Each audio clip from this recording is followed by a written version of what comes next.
good morning. How are you all? I hope you all are fine. So students, today we are going to learn about second grade ENV. In the last lecture, what we have learned? We have learned the exercise of chapter number 8, right?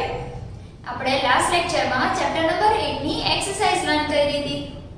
Yes. So today we are going to learn HOTS.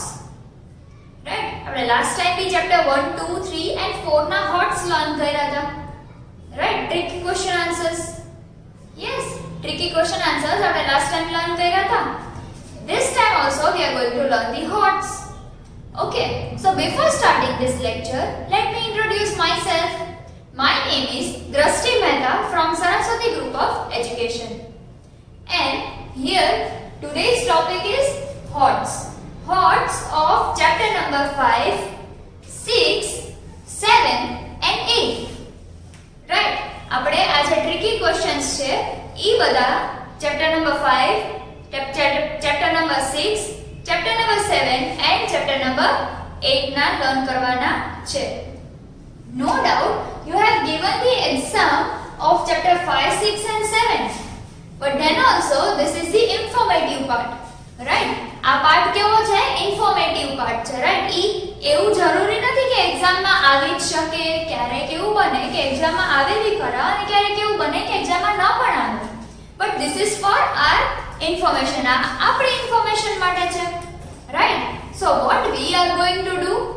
We are going to solve this question answers in this lecture. આપણે આ લેક્ચરમાં આ question answers ને solve કરશું. Right? So the first question of chapter number 5 is, which one would be easily blown away in a storm? એટલે શું કહે છે કે કઈ વસ્તુ સ્ટ્રોમ માં એટલે કે વાવાઝોડામાં easily blow થઈ જાય, that means easily ઉડી જાય. A thatched roof or a roof of a bungalow? એટલે શું કહે છે કે કઈ રૂફ એવી છે, thatched roof કે roof of a bungalow એટલે બંગલોની રૂફ. આ બેમાંથી કઈ રૂફ એવી છે કે જે વાવાઝોડું આવે, પવન જોરથી આવે તો ઈ ઉડી જાય. And why? શું કામ? If thatched, then why? And if bungalow, bungalow's roof, then why? એટલે thatched હોય તો thatched શું કામ? And બંગલોની રૂફ છે તો બંગલોની રૂફ જ શું કામ? રાઈટ? તો એનું આપણે રીઝન બી આપવાનું છે. સો તમને ખબર છે thatch means what? Dried straw, right? Dry straw, that means સૂકું ઘાસ, that is the thatch. તો thatch જે છે એનાથી જે રૂફ બનેલું છે that will be more lighter. કચ્ચા હાઉસની ઉપર thatch roof હોય છે, right? તો કચ્ચા હાઉસની ઉપર જે thatch roof છે ઈ એકદમ લાઇટ વેઇટ છે, એટલે પવન આવે તો ઘણીવાર ઉડી બી શકે છે, રાઈટ? એન્ડ પક્કા હાઉસની રૂફને શું કહીએ છીએ આપણે? સીલિંગ કહીએ છીએ, રાઈટ? તો ઈ શેનાથી બનેલી હોય? સિમેન્ટ એન્ડ બ્રિક્સથી. તો એ સિમેન્ટ અને બ્રિક્સથી બનેલી રૂફ કોઈ દિવસ ઉડી શકે? નો ઉડી શકે ને. તો આપણો આન્સર શું આવશે? thatched roof, right? So a thatched roof would be easily blown away in a storm. એટલે શું કહે છે? thatched roof જે છે ઈ વાવાઝોડામાં easily blow away થઈ જશે, that means easily ઉડી જશે. Why? Because a kacha house is made of mud and straw. એટલે શું કહે છે? જે કચ્ચા હાઉસ છે ઈ સ્ટ્રો અને મડ થી બનેલું છે. કચ્ચા house dried straw and mud થી બનેલું છે. So and it is not strong. એટલે mud અને straw ઈ કઈ એટલે બધી strong વસ્તુ નથી, right? So since a thatched roof is light, એટલે શું કહે છે કે thatched roof જે છે ઈ એકદમ લાઇટ છે. So it can be easily blown away. એટલે ઈ easily blow away થઈ જાય છે. So what was the question? Which one would be easily blown away in a storm? A thatched roof or a roof of a bungalow? And why? So the answer is a thatched roof would be easily blown away in a storm. And a kacha house is made up of mud and straw. And it is not strong. Is strong? Nothing. Since a thatched roof is light, it can be easily blown away. So this was our chapter number 5th answer of halls. Right? Then next one is chapter number 6. Chapter number 6. So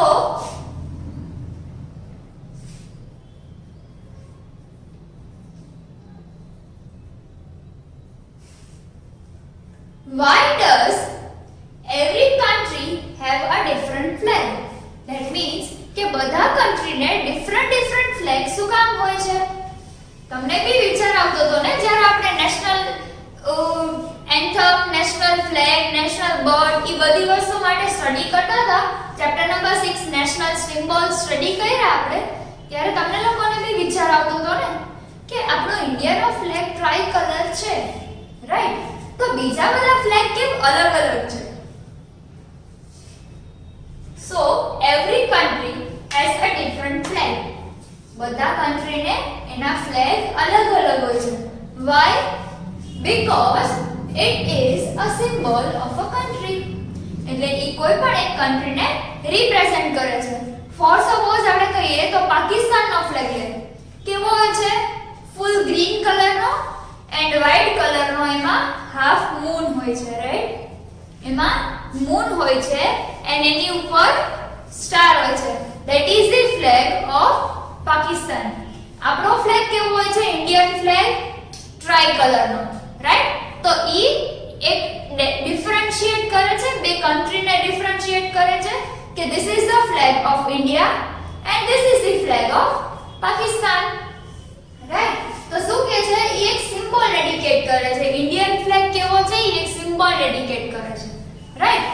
So the question is, why does every country have a different flag? So the answer is every country has a different flag because it is a symbol of a country.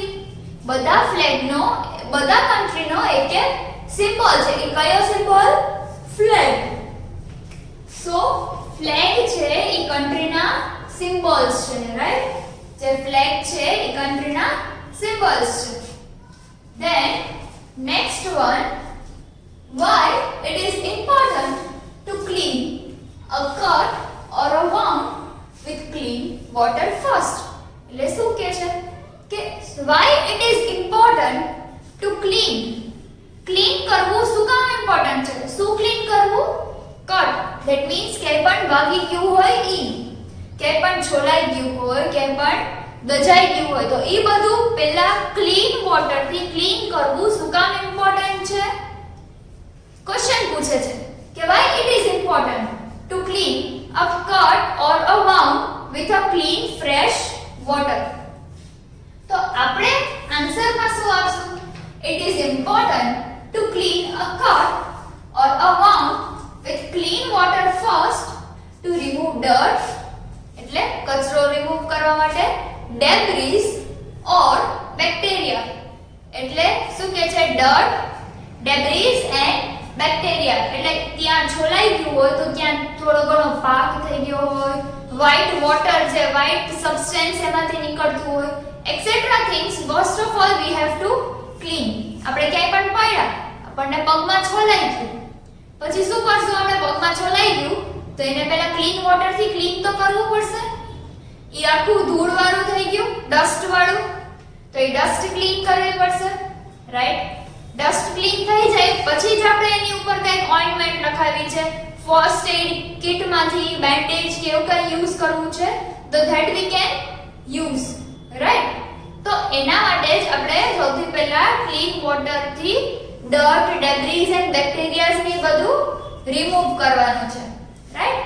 So what was the question? Why it is important to clean a cut or a wound with clean water first. With clean water first. એટલે સૌથી પહેલા આપણે આ clean dirt અને કોટ and wound clean water થી શું કામ remove કરવું જોઈએ? શું રિમૂવ કરવું જોઈએ અને ઇમ્પોર્ટન્ટ શું કામ છે?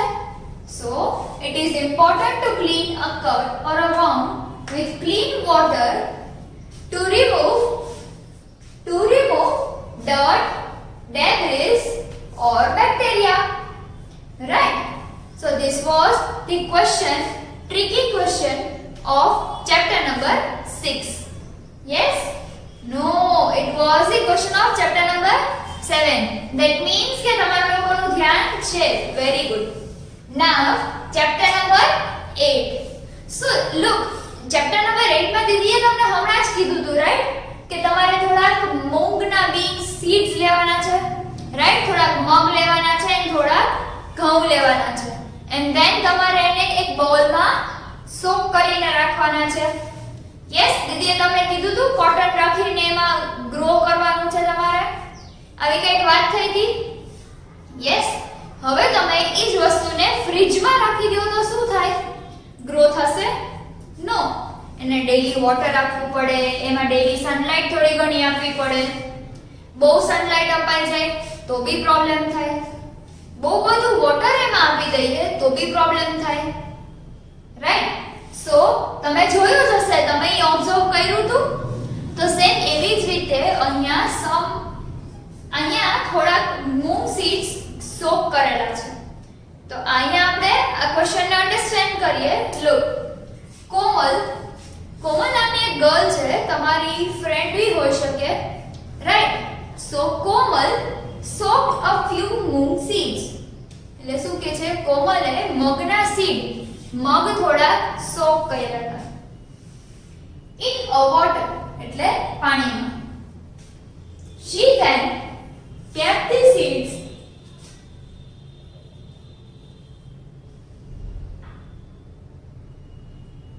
in the fridge. Right? શું કહે છે? કોમલ soaked a few moong seeds in a water. કોમલે થોડા મગના દાણા, મગના બી or we can say mug only. તો મગ એને પાણીમાં સોક કરી દીધા, એટલે પાણીમાં પલાળી દીધા. Then she kept the seeds in the fridge. એટલે શું કર્યું? એ જે seeds હતા એને ફ્રીજમાં મૂકી દીધા, પાણીમાં સોક કરેલા, એક બોલમાં એને સોક કર્યા હતા, એને ફ્રીજમાં મૂકી દીધા. Why did her seeds not grow? એ શું કહે છે? એના seeds grow શું કામ ન થયા? તો હવે દીદીએ તમને પહેલા જ કીધું હતું કે તમારે લોકોએ પ્લાન્ટ ગ્રો કરવું હોય તો એને પ્રોપર સનલાઇટ જોઈએ, પ્રોપર એને વોટર બી જોઈએ, રાઈટ? તો હવે નથી એને પ્રોપર સનલાઇટ મળતી કે નથી એને પ્રોપર પ્રોપોર્શનમાં વોટર મળતું, વધારે વધી જાય તો બી પ્રોબ્લેમ થાય, સાવ ઓછું હોય તો બી પ્રોબ્લેમ થાય, તો બી સીડ્સ ગ્રો ન થાય. સો અહીંયા પણ એ જ પૂછે છે કે કોમલે જે મગ સોક કર્યા હતા પાણીમાં, પછી એને ફ્રીજમાં રાખી દીધા, તો એ ગ્રો શું કામ ન થયા? એના સીડ્સ ગ્રો શું કામ ન થયા? So let S see the answer. Seeds grow when they get air. એટલે શું કહે છે? સીડ્સ ક્યારે ગ્રો થાય? જ્યારે એને air, water and warmth. Warmth means ગરમાવો. ગરમાવો કેવી રીતે મળશે એને? યસ, ગરમાવો એને થોડો ઘણો સનલાઇટ થી મળશે, રાઈટ? સો સીડ્સ ક્યારે ગ્રો થાય? જ્યારે એને એર, વોટર અને વોર્મથ મળે ત્યારે. તો હવે કોમલે સીડ્સ ફ્રીજમાં રાખી દીધા હતા, તો કોમલના સીડ્સ ગ્રો થાય, ફ્રીજની અંદર એર પાસ થાય? નો થાય. વોર્મથ મળે, ગરમાવો મળે? નો. And water? નો. સો જ્યારે સીડ આપણે ગ્રો કરવા હોય તો એર, વોટર અને વોર્મથ ત્રણેય વસ્તુ એને મળવી જોઈએ, તો જ સીડ ગ્રો થાય, right? Then Komal's seed did not grow because કોમલના સીડ ગ્રો શું કામ ન થયા? They were in the fridge. એ ક્યાં હતા? ફ્રીજમાં હતા. And did not get the right amount of warmth to grow. ફ્રીજમાં તો કેવું એટમોસ્ફિયર હોય? ઠંડુ ઠંડુ હોય. યસ, કુલ એટમોસ્ફિયર હોય ફ્રીજમાં. તો જે કુલ ટેમ્પરેચર હોય ફ્રીજમાં એમાંથી તમે બહાર લઈ આવો તો ક્યાં પોસિબિલિટી છે કે થોડોક એને તડકો મળે તો ગ્રો થાય. બટ એમાં સાવ ફ્રીજની અંદર જ રાખ્યું છે, ફ્રીજમાં રાખવાની વસ્તુ જ નથી. ધેન ઓલસો કોમલે એને ફ્રીજમાં રાખ્યું. તો સીડ ગ્રો કરવા માટે તો એકદમ ગરમી જોઈએ છે, રાઈટ? તો ગરમી જોતી હોય તો જ સીડ ગ્રો થાય. તેની બદલે એને ફ્રીજમાં રાખ્યું ને ફ્રીજમાં તો વોર્મથ મળે એમ જ નથી, સનલાઇટ મળે એમ જ નથી. તો કેવી રીતે ગ્રો થાય? એટલે શું કીધું અહીંયા કે જ્યારે બી આપણે સીડ ગ્રો કરવા હોય ત્યારે એને proper air, water and warmth that means sunlight proper પ્રોપોર્શનમાં મળવી જોઈએ. એટલું બધું બી નહીં કે ડાયરેક્ટ સનલાઇટ આવે ત્યાં તો મૂકી દો પ્લાન્ટ બળી ગયું. એટલું ઓછું બી નહીં કે સાવ અંધારામાં રાખ્યું તમે કે આને લાઈટ ખાલી ચાલુ કરી દીધી. એટલું ઓછું બી નહીં. એન્ડ વોટર એટલું બધું બી નહીં કે આખું છલોછલ ભરાઈ જાય ને એમાંથી સીડ્સ ગ્રો થવાનું બંધ થઈ જાય. અને સાવ એટલું ઓછું બી નહીં કે સીડ સાવ સુકાઈ જાય, પ્લાન્ટ આપણું સાવ સુકાઈ જાય. Then air. તો એરમાં એર એટલી બધી બી બ્લોઈંગ વિન્ડમાં નહીં રાખવાનું કે બહુ પવન આવતો હોય ત્યાં બી નહીં રાખવાનું. બીકોઝ પ્લાન્ટ નાનું હશે, નાનો પ્લાન્ટ એકદમ વિન્ડી એટમોસ્ફિયર હશે, એકદમ સ્ટ્રોમી એટમોસ્ફિયર હશે, તો પવનના લીધે, વાવાઝોડું હશે તો એના લીધે એ તરત ને તરત ઉખડી જશે એન્ડ ઉડી જશે. બટ એવી એરમાં રાખવાનું કે જ્યાં એકદમ શાંત એટમોસ્ફિયર હોય, બહુ એટલો બધો પવન બી ન આવતો હોય એન્ડ સાવ પવન ન હોય એવું બી ન બને. એને ઓપન એરિયામાં જ રાખવાનું, right? So let us recap this all first of all and then I'll let you know કે આ ક્વેશ્ચન આન્સર્સ તમારે શેમાં લખવાના છે. So first thing, chapter number 5, which one would be easily blown away in a storm? A thatched roof or the roof of a bungalow, and why? So the answer is a thatched roof would be easily blown away in a storm. A kacha house is made up of mud and straw and it is not strong. Since a thatched roof is light, it can be easily blown away. Right? Second thing, why does every country have a different flag? The answer is every country has a different flag because it is a symbol of a country. That means કે બધા કન્ટ્રીનો એક proper particular symbol હોય, એટલા માટે બધા કન્ટ્રીના flag અલગ અલગ હોય. Then why it is important to clean a cut or a wound with clean water first? So it is important to clean a cut or a wound with clean water first because to remove dirt, debris or bacteria. Then the last one, chapter number 8, Komal soaked a few mung seeds in a water. Then she kept the seeds in the fridge. Fridge માં રાખી દીધા. Why did her seeds not grow? એના seeds grow શું કામ ન થયા? The answer is seeds grow when they get air, water and warmth. Komal's seed did not grow because they were in the fridge and did not get the right amount of warmth to grow. Right? So this was the recap of all the question answers. And આપણે જે હોટ્સ learn કર્યા ઈ હોટ્સ આપણે ચારે ચાર ચેપ્ટરના chapter number 5, 6, 7 and 8 આ ચારે ચાર ચેપ્ટરના આપણે હોટ્સ જે છે ઈ CW બુકમાં દીદી તમને જે અહીંયાથી PDF મોકલે છે એમાંથી લખવાના છે, right? After chapter number 8 chapter number 8 ની એક્સરસાઇઝ કમ્પ્લીટ થાય પછી. Got it? સો શું કરવાનું છે? In homework